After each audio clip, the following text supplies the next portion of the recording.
is Shaun with the Atlanta Tennis Podcast, powered by Go Tennis. Check out our calendar of Metro Atlanta tennis events at letsgotennis.com.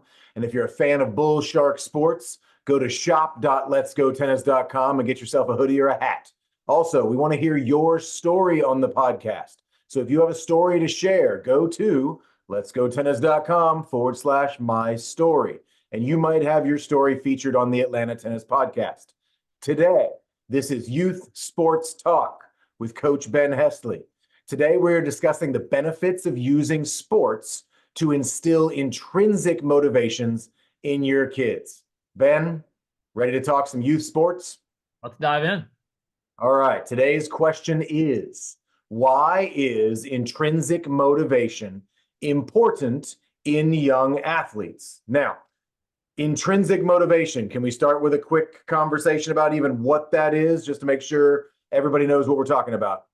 Sure. I think definitions are good. So intrinsic motivation is defined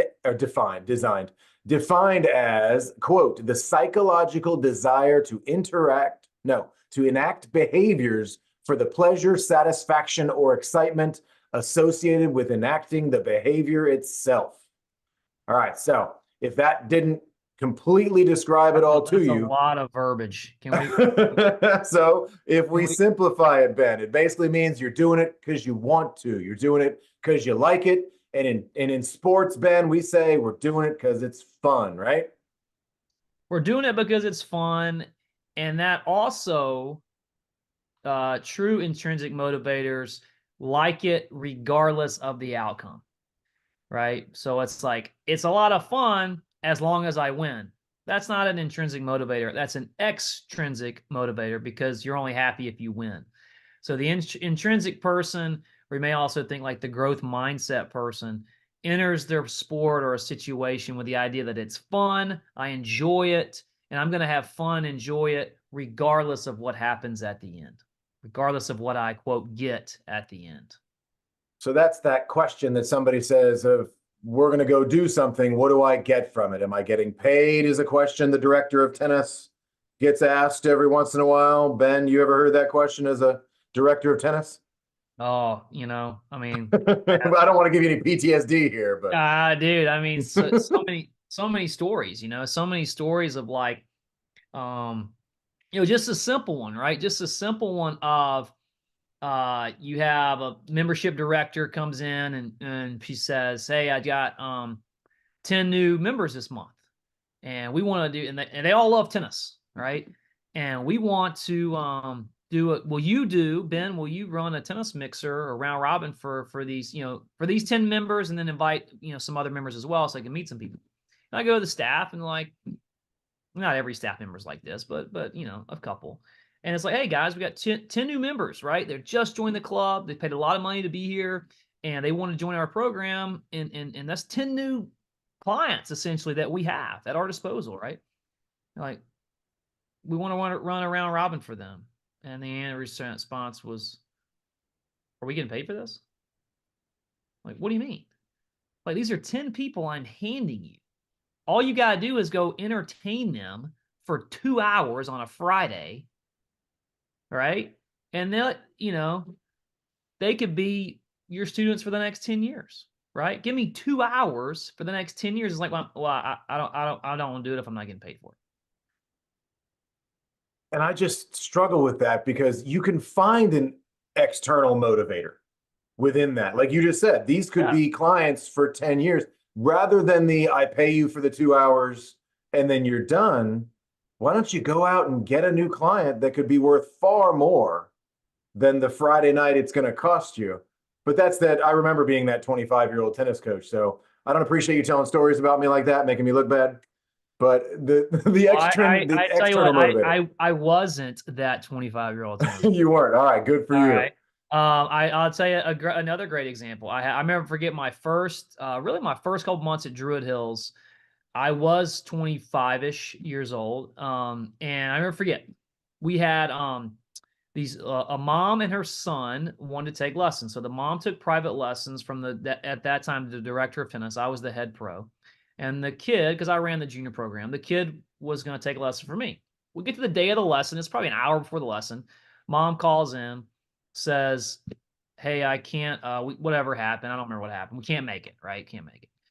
So director comes in, talks to me about it. What should we do? What should we do? And I'm like, whatever, man, it happens. Like, people have to cancel. It's not a big deal. Like, just book them for next week or next time. And he's like, well, I think I'm gonna charge her. Like, that's a little bit outrageous that she canceled within an hour before the lesson. I'm like, whatever, who cares, right?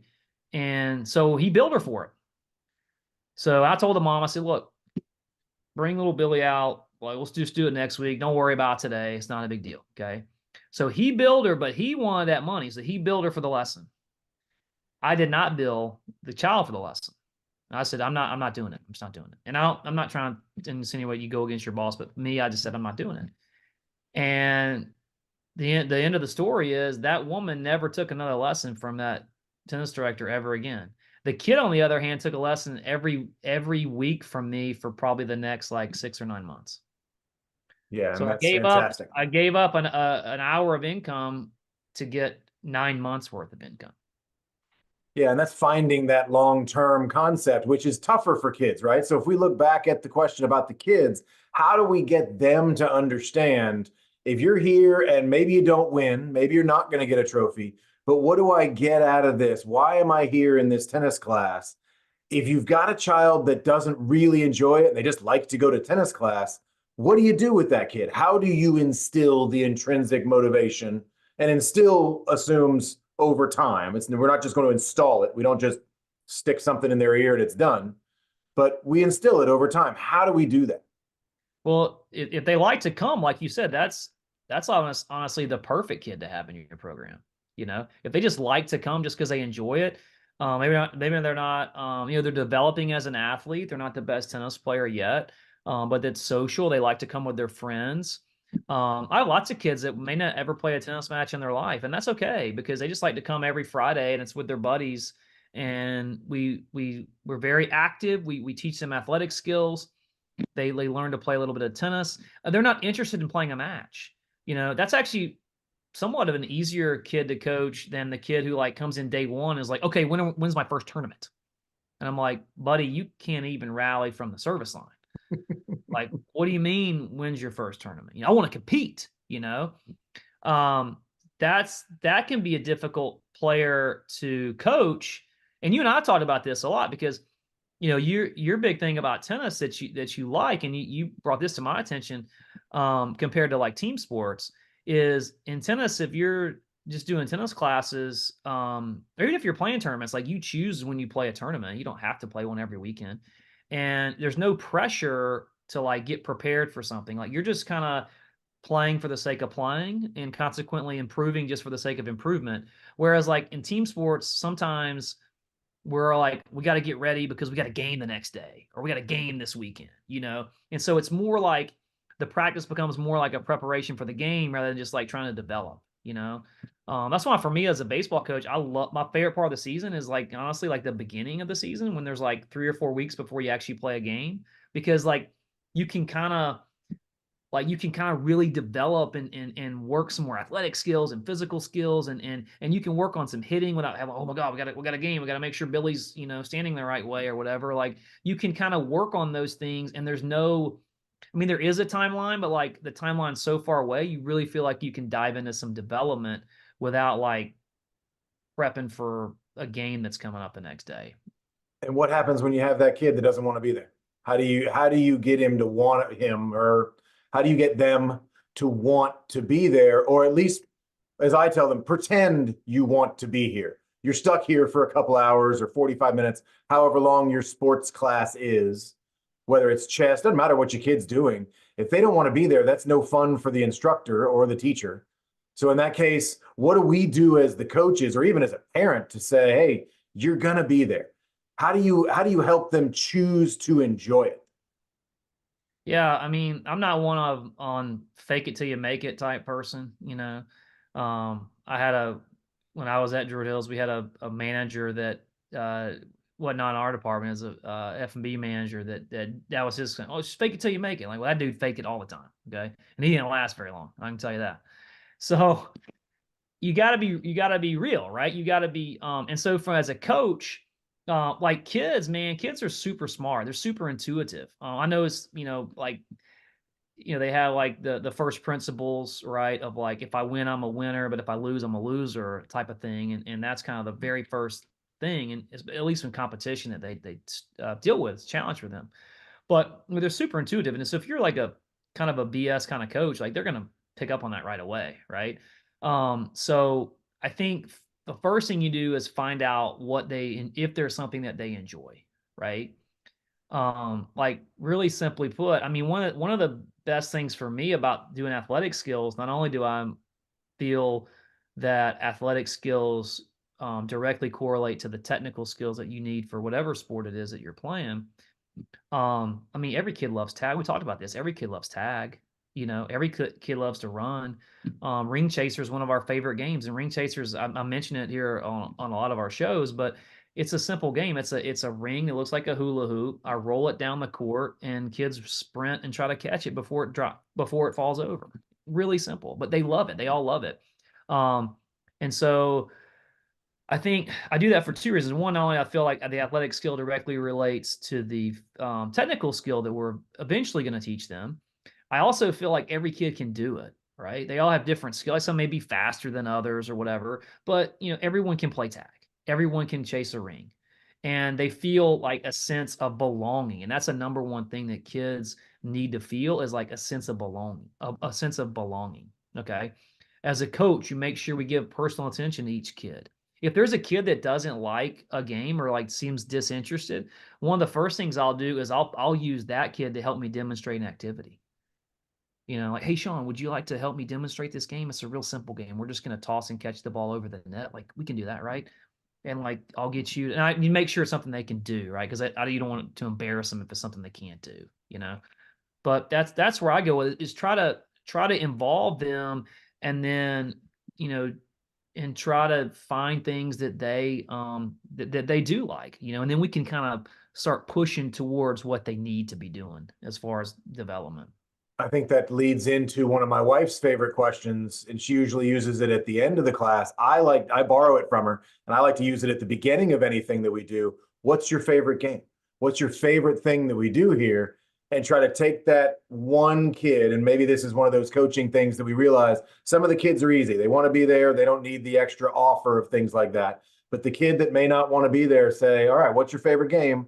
And find out from everybody what it is, and the one kid or the kid that needs that external offer, that's something else, some other reason to be there to enjoy it, and offer them that kind of olive branch to say, here, you know what, let's do your game first, or hold that out. I've done that as well and say, we're definitely going to play that game, but we got to do these other things first. And that's that little bit of bargaining with the child, because we can create, if they're used to the extrinsic, if they're used to that external, I'm going to get a gummy at the end. We give gummies at some of our tennis classes. I'm going to get a gummy at the end. That's the only reason I'm here. I say, I'm happy you're here. Thank you for coming. I don't care why you're here. We're having a great time. We're playing tennis. You're getting better. That's a good thing, right? Well, I don't know that it's really only the gummies, but if that's a thing they can connect, here's your gummies. See you next week. Find the thing that they do care about. Is that a little bit of what you're describing? How different is that in a team sport, or is it? um well, it's a little, I mean, it's a little different, I mean, in the team sport, but honestly not that much. I mean, because for me at least, I start out the same way. Like, we still go through a dynamic warm-up, we still go through some athletic skills, and all the kids they all like it. I mean, I think they generally like, now for me, it's a little different because I now coaching 12-year-old, 11 and 12-year-olds and middle school kids, so at a pretty good level. At the higher levels, they are more likely to In the want to higher be there. levels, they're there because they want to be there, right? Yep. They're not there because mommy or daddy signed them up anymore. I also give a Yep. lot of private lessons, private baseball and softball lessons, and the kids that come for privates, obviously they have some motivation, whether it be intrinsic or extrinsic. They want to get better, so they're more in a one-on-one situation. It's a little bit easier to find what they like, than in a group setting. But in a group setting, you do always do a team, as a relay race, or again, we mentioned playing tag or something like that. that they can do to help them enjoy it, you know. And I think the biggest thing is for kids to say, hey, and I always ask kids this question. I even started asking this question as early as 9 years old, like, who's in charge of your improvement? Like, if you want to get better at something, who's really in charge of that? And they all say, well, me, of course, right? And if I look at the reasons kids quit sports, and I was on the USPTA National Task Force a couple years ago, and we kind of redefined the USTA's um, mission for long-term athletic development, which got renamed ADM, athlete development model. And so, and a lot of sports use it. But one of the reasons for kids quitting sports that stuck out to my mind, the number one is it's not fun anymore. But one of the reasons that kids mention they quit sports is loss of ownership of their experience. So, What does that mean? well, to me, it means they didn't, losing ownership of their experience. They didn't feel like they were in charge of their own development anymore. Maybe it was a coach or a parent that was pushing them to, to play or whatever. They'd I, lost and their I just read, voice, I to use remember a, reading that and it struck me as interesting. yeah. Yeah, maybe they lose interest. I've actually found one of the reasons they quit is because they don't like the coach. And what you That's end up exactly. with is, I don't like soccer. Like, did you not like soccer or did you not like the soccer coach? Because in that case, is that coach not making it fun? And especially at the beginner level, the kid's only there because it's fun or the parent is forcing. So if the coach is just going to rely on the parent forcing the child, that's a bad business model. You've got to be able to say, hey, this is fun. Come on, let's do it. And you got to learn from the kid, what do they want? So is there a magic? And this will kind of be the last way I ask the same question. And did we answer the question is how we always end this. But the last way I'll ask the question, is there a way to find that external motivation for a child, learn from little Johnny what his external motivations are, what he really loves, and kind of magically convince him that he's going to eventually get those things or that thing if he just has fun and has a great time today at sporting class? I think so. I think it's a process too, and we have to remember, um, it's not, improvement is not linear, right? It doesn't go like this, it goes like this, right? And especially with the young kids, some kids, we joke about this all the time. Some days your kid looks like the next Roger Federer, and the next day he looks like he's never walked on a tennis court before, and it's just different, right? And so, um, but I think you can start with fun, but then like that, I take the fun, right? We often think like it's fun over here on this end of the spectrum, and then like getting better is on this end of the spectrum, right? And why can't they both exist? Why can't we? They have to exist, right? If you're going to teach that internal getting better is fun, right? And that comes with challenges and things like that, but embracing those challenges. But you as the coach create the environment. You set the environment. You know. Um, So getting better is fun. Maybe that's our phrase. Maybe that's the thing. You said Mike Barrow is quoted as using something similar to that. And yeah, in his is. that case, Yeah, I think you nailed it. I think getting better is fun is what we should strive to work with these kids on. You know. Um, and maybe that's more yelling. Yeah, it's amazing, great job. I The mean, energy of the coach. yeah, I think, well, in a positive way, yeah. Mm-hmm. But be authentic. You can be authentic. I think we talk too much as coaches, honestly. I You don't know know, what you're talking about. because we always have like there's like like it's like the other night I'm hitting ground balls right to kids and like and they're making some and they're missing some. I'm making it harder and making it easier. And I'm like, dad's over like, man, you haven't said anything in like 5 minutes. I'm like, I'm just letting them work through, you know. You don't need to feel like that's as coaches, we feel like we have to be talkers. We're always having to talk, right? And just step back a minute and just let them learn, you know? I mean, I always say, like, imagine if, like, imagine if you're like a computer, you're like an IT guy, right? And I came in, you're doing some coding on, for the company, whatever. I don't know. I know nothing about IT. I mean, I can use a computer. I can't fix one. But if you're doing, you're doing IT, you're doing coding, and imagine if your boss came on top of you and was just like, no, no, that's the way, no, no, no, that way, no, no, no, no. Like you would like freak out, right? Like, you need time to like process and figure out what the next step needs to be. And the kids in athletics are no different, you know? Yeah, And very if they true. trip over their cleats and fall on their face, it's fine, right? And they learned how to fall, because And that's they learn how actually to a fall. skill that they need. Exactly. Yeah, exactly. It's like, I love that phrase, or that statement of, no baby, learning to walk, right? No baby ever fell over and then said, you know what, this walking thing's just not for me. Forget it. Yeah. All right. So the answer is, can we make it fun? So why is intrinsic motivation important in young athletes? We got to make it fun, or they're not going to come back. They're not going to keep doing it. They've Well, got to do more it so because than they want to do it. more so than come back. They're not gonna. We want to instill a lot. Just like we want to be lifelong learners as coaches, we want our kids to be lifelong um, learners, or really just create lifestyle habits of being physically active is the best way I could describe it. Well, Right. that and intrinsic motivation is true for many other things in life, maybe all of Absolutely. them. For everything. Yeah, exactly. Okay, well, they'll have to do that on the next episode. Ben Hestley, I appreciate it. Bull Shark Sports. We'll see you again next week. Thanks, All Ben. right. Thanks for listening, everybody.